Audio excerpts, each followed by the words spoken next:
The suspicious death of Mark Middleton, Bill Clinton's former advisor who linked the former president to Jeffrey Epstein, is now being investigated by police. Mark Middleton, Bill Clinton's special advisor from Little Rock, Arkansas, who connected the former president to pedophile Jeffrey Epstein, was found hanging from a tree with a shotgun blast through his chest and an extension cord around his neck last month. Middleton was responsible for bringing Epstein and Ghislaine Maxwell to the White House numerous times, and flight logs reveal that he was a regular passenger on Epstein's Lolita Express. The cause of his death was not immediately disclosed. According to Radar Online, an investigation into Mark Middleton's death is now open. The Perry County Sheriff's Department confirmed that they are currently investigating the suspicious circumstances surrounding Middleton's death. The news comes after a second Clinton associate was also found dead last month in eerily similar circumstances. Ashley Haynes, 47, was found drowned in an Arkansas river with an extension cord knotted to her ankle and attached to a concrete block. She had threatened to expose an elite paedophile ring involving the Clintons and other VIPs.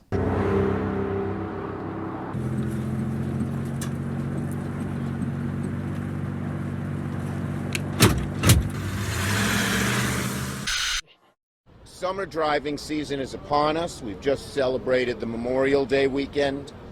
And one of the things drivers look to when they're planning their vacations, their travel, is what are gas prices. Unfortunately, gas prices are going up and up and up. The average in New York State, in New York City and Long Island, is now $3.12, higher than $3. Gonna cry? That's really high. And some stations are as high as this one, $4.15. And that is something really bad for average families that are trying to make ends meet.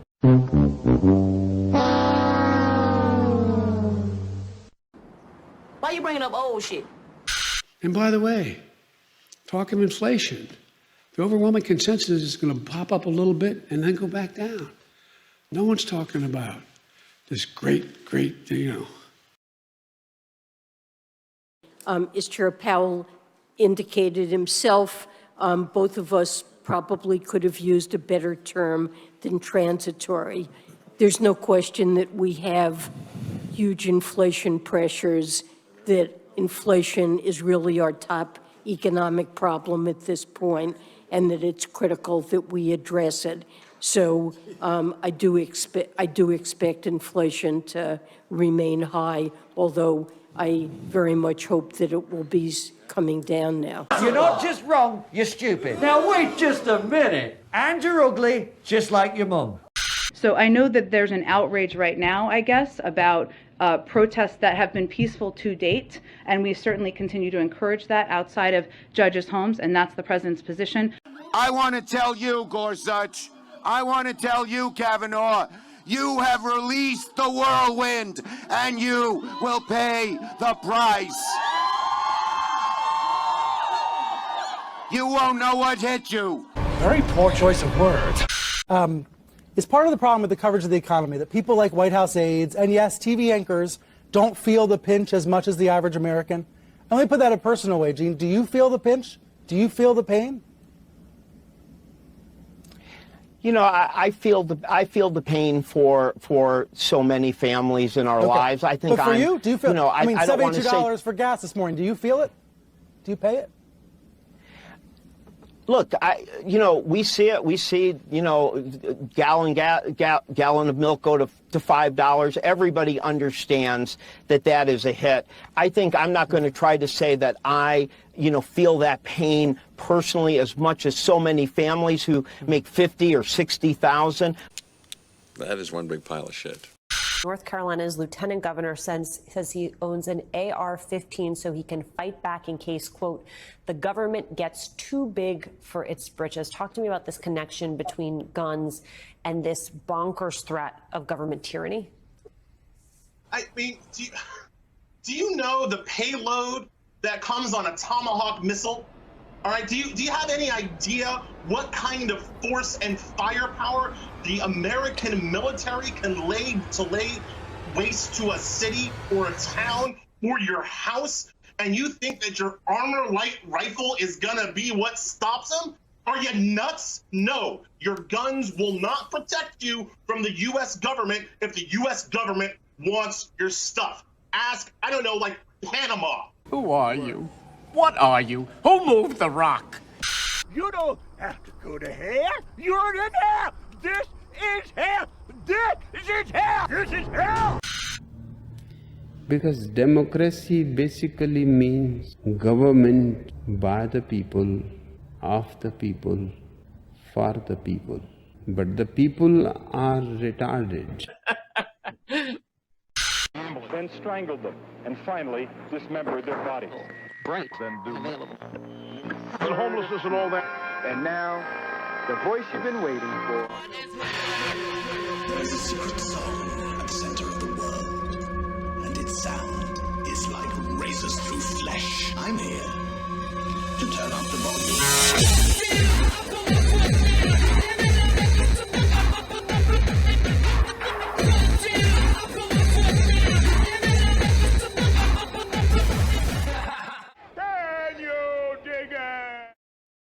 I'm kind of retarded.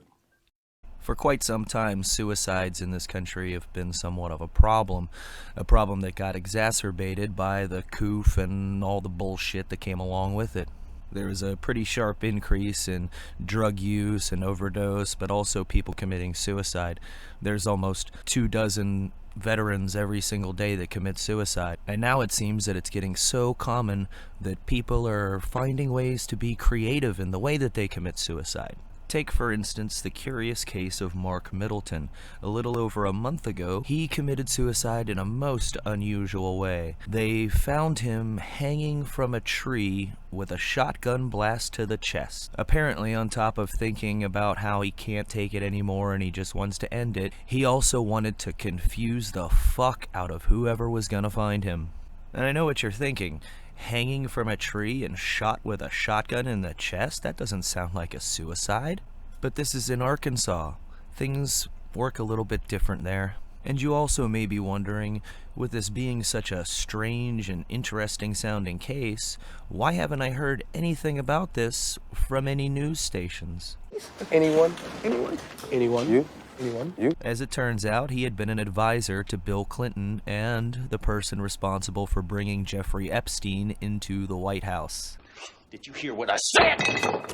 But of course, that's just a coincidence, nothing to see here. Keep it moving, folks. But that does explain why the media wouldn't want to sensationalize this particular story, because we wouldn't want to give any of those conspiracy theorists ammo with which to concoct some crazy story. But this guy and the woman that they fished out of a river, who also had a cheap extension cord tied to her and a cinder block to keep her at the bottom of a river, are just the latest in what's become known as the Clinton body count. Over the years, dating all the way back to the 80s when Clinton was governor of Arkansas, there's been a long list of people that died under mysterious circumstances. Most of them ruled suicides, even though they were very bizarre. In fact, people that are closely associated with the Clintons might actually have a higher suicide rate than veterans. Now, am I saying that it was Bill or even Hillary that was actually putting out the calls and getting hits on people that might cause them problems? No.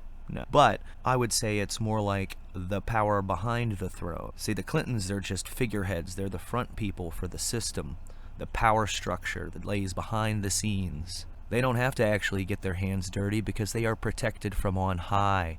Anybody posing a threat to them also poses a threat to the power structure that lies behind the curtain. And those people are problem solvers, if you catch my drift. There's also been this interesting story about Nancy Pelosi's husband getting into a car accident and then getting arrested on a DUI. And normally in news stories like this, when they report about somebody's blood alcohol content, they'd say something like, and he blew a .22, which is almost 3 times the legal limit. But in this particular case, they just said, oh, his blood alcohol was above .08, the legal limit. So rather than say exactly how fucking hammered this guy was, they just said, oh, he was above the legal limit. And the body cam footage, well, whatever that camera footage shows, they're not going to release it. Later on in the week, there were some apparently erroneous reports that his DUI charges had been dropped, but apparently he does have a court date for August 3rd in the Napa County Superior Courthouse to be arraigned. And I've seen some rumblings and rumors online that people are going to have a protest that day outside the courthouse. I haven't been able to substantiate that, but I really hope they do. I hope fucking thousands of people show up and pelt him with rotten tomatoes or some kind of shit. Just let him have it. But if it weren't for the fact that at the time of this arrest, Pelosi was in Washington, D.C., he would have a brilliant defense. He could basically say, listen, look who I'm married to. I just had to get out of there. I mean, he has been with her, he's been married to her since 1963. They got married before fucking Kennedy was assassinated. He's a trooper. Another thing I found kind of odd was that back in 1957, a very young Paul Pelosi, was 16 at the time, got into a car crash, killing his older brother who was 19 at the time. At 16 years old, driving around a little sports car, lost control, and bam, your brother's dead. So now all these years later, it's 11:44 and you're drunk as shit and you're like, I'm gonna go out for a drive in my brand new Porsche. And then he pulls out in front of a Jeep and they hit him. Luckily nobody got injured, but for fuck's sake, you're worth over $100 million. Was it really necessary for you to drive yourself around while you're drunk? But then again, I guess when you have money like that, the fines and shit you're gonna have to pay for it, you look at it like, hey, I make more money than that while I'm taking a shit. So who fucking cares, right? Let the good times roll.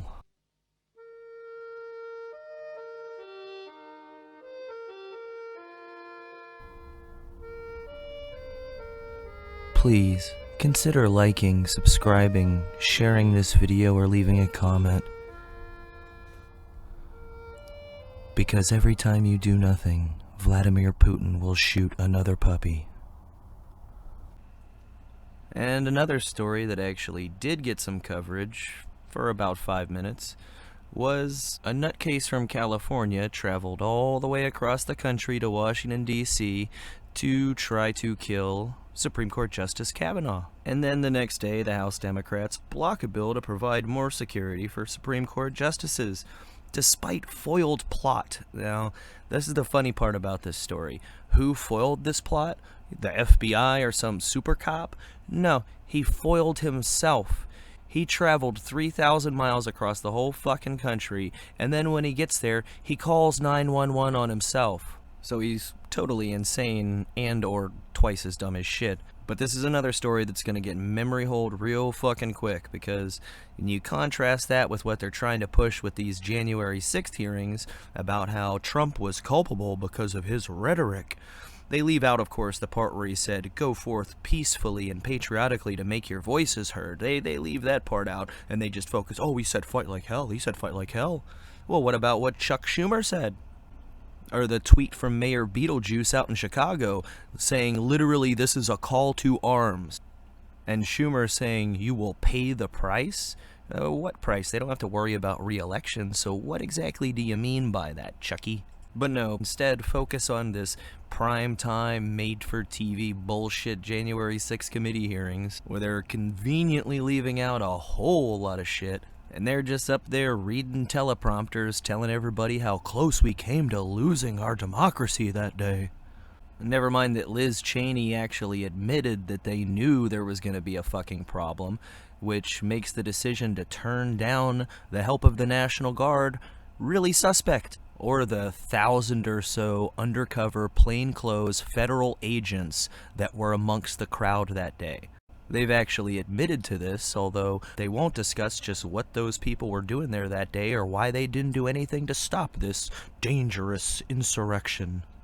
And they're also trying to tie this to anybody who questions the legitimacy of the 2020 election. Because after all, what kind of horrible person would question the integrity of a U.S. presidential election? We won that election. Al Gore won the election. Al Gore was elected president of the United States. Right. Just wasn't counted. You know it. I know it. They know it. We won that election. There is overwhelming evidence that George W. Bush did not win this election. Do you think Republicans stole that election? In 2000, I wish the United States Supreme Court had let them finish counting the votes. The Supreme Court denied the actual and accurate counting of the votes of Florida. If Katherine Harris, Jeb Bush, Jim Baker, and the Supreme Court hadn't tampered with the results, Al Gore would be president. An election has been stolen, robbed. It wasn't a fair process. It wasn't a neutral process.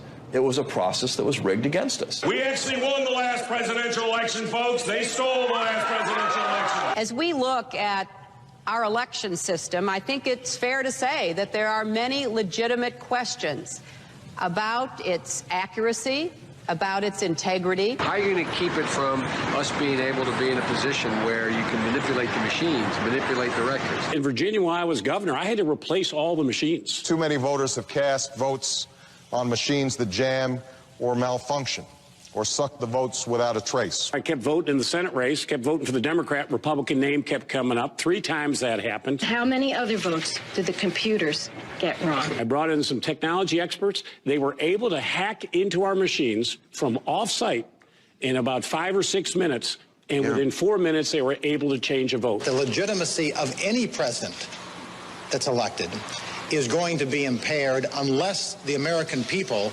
understand that there has been a full and fair count of all the votes. We will continue to object to the election procedures until they are corrected. The objection is in writing, and I don't care that it is not signed by a member of the Senate. It is our duty to challenge this vote. It's not as if it's just Republicans who have monkeyed around with elections in the past. Sometimes Democrats have too. I would be standing here saying this no matter what the outcome of the election. But nah, forget about all that shit. Just focus on these people who, half of them got let in by the fucking cops, took selfies with the cops, and stayed within the goddamn velvet ropes. That's the biggest danger to democracy. And the horrible, violent rhetoric that spurred them to do this dastardly deed. Because nobody on the left would be so irresponsible as to advocate for violence. I just don't even know why there aren't uprisings all over the country, and maybe there will be. People need to start taking to the streets. This is a dictator. You know, there needs to be unrest in the streets for as long as there's unrest in our lives. Enemies of the state. Show me where it says that protests are supposed to be polite and peaceful. Do something about your dad's immigration practices, you feckless. When they go low, we kick them. How do you resist the temptation to run up and wring her neck? The biggest terror threat in this country is white men, most of them radicalized up to the right. I thought he should have punched him in the face. I said, even if you lost, he insulted your wife. Yes. He came down the escalator and called Mexicans rapists and murderers. He said, well, what do you think I should have done? I said, I think you should have punched him in the face and then gotten out of the race. You would have been a hero. I'd like to punch him in the face. I said if we were in high school, I'd take him behind the gym and beat the hell out of him. Punch some people in the face! When was the last time an actor assassinated a president? They're still going to have to go out and put a bullet in Donald Trump, and that's a fact. Look, as his character is stabbed to death. Where is John Wilkes Booth when you need him? This way. That's it right there. Pull it up. I have thought an awful lot about blowing up the White House. A Missouri state senator is under investigation by the Secret Service after saying she hopes President Trump is assassinated. I will go and take Trump out tonight. And if you see anybody from that cabinet in a restaurant, in a department store, at a gasoline station, you get out and you create a crowd. And you push back on them. And you tell them they're not welcome anymore, anywhere. And sadly, the domestic enemies to our voting system and our honoring our Constitution are right at 1600 Pennsylvania Avenue. They're not going to stop before Election Day in November, and they're not going to stop after Election Day. And that should be, everyone should take note of that on both levels, that this isn't, they're not going to let up, and they should not. If you think we're rallying now, you ain't seen nothing yet. It's all a load of horse shit, and most people see that by now. The only people that are buying into this dumbass narrative still are the people that are so hopelessly immune to logic and hearing the other side of the story and just want to believe that these people are terrorists. Terrorists that didn't shoot anybody because none of them had any guns, and they didn't burn any buildings down, unlike some other douchebags I could mention. And it's also important to remember that a lot of these people that were arrested have been sitting in jail for almost a year and a half, solitary confinement, being fed garbage food, some having guards kick the shit out of them, and they're still awaiting trial. So how is putting out half of a story about what had actually happened that day to the public at large not tainting the potential jury pool? How could anybody get a fair trial anywhere? This is obviously totally politically motivated. Probably it's going to be a total fail because you've still got quite a bit of time before the elections come up, so I think you idiots might be blowing your load a little early. You gotta get your pants off first. And now over the weekend, what a gift. The arrest of 31 people with the Patriot Front, supposedly going to start a riot at a pride event in northern Idaho of all places. These people supposedly came from as far away as Texas and Mississippi to riot at a pride event in Idaho. I've never seen a more suspect federal agent looking group in my life. Jesus, look at these guys. Either these are the dumbest fucking people on earth, or they decided, hey, you know what? Let's make everybody think that we're feds. Let's all dress up like we're wearing uniforms, and then they load up more than 24 of them in the back of a U-Haul truck in the parking lot of a motel. And supposedly a concerned citizen saw this and then called the authorities, and they pulled him over and they found a smoke grenade and a shield, and oh my gosh, and they said they had paperwork on them about how they were planning to start a riot, all wrapped up with a neat little bow. Mark my words, it's gonna come out that a bunch of these people are feds. Just like the whole kidnapping plot in Michigan with Gretchen Whitmer, most of them were fucking confidential informants or undercover agents. Or what happened with the Draw Muhammad contest in Garland, Texas. They actually had FBI agents egging this guy on to go and tear up Texas. And now that they supposedly got some Republicans to work out some kind of deal on gun control, don't be surprised while they're hammering out the details if you don't see another mass shooting. Maybe at a pride event. We still got a couple weeks left. And just like so many other stories before it, it'll end up having the FBI's fingerprints all over it. Just you wait. Sláinte.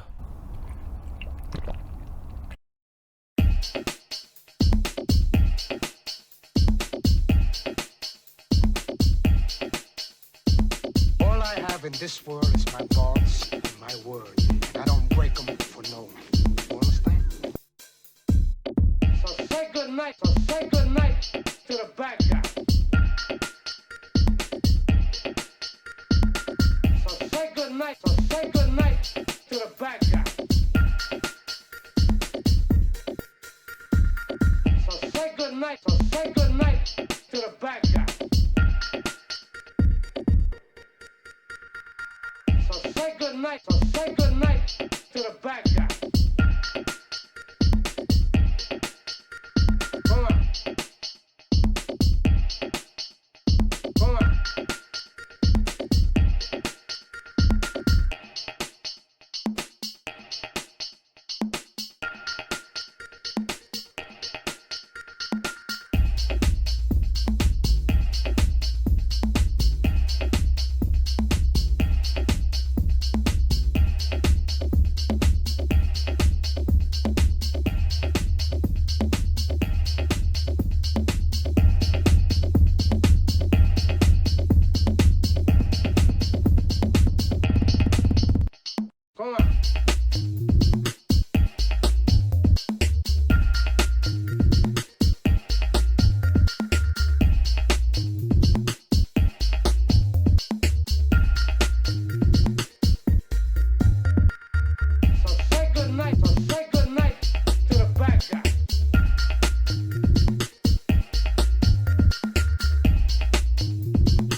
To the bad guy.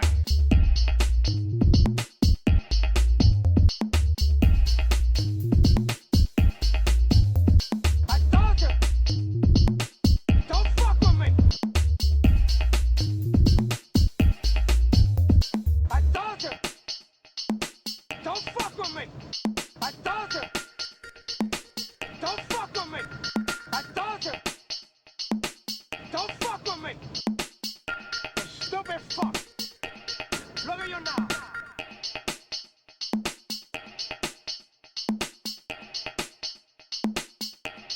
Look at you now.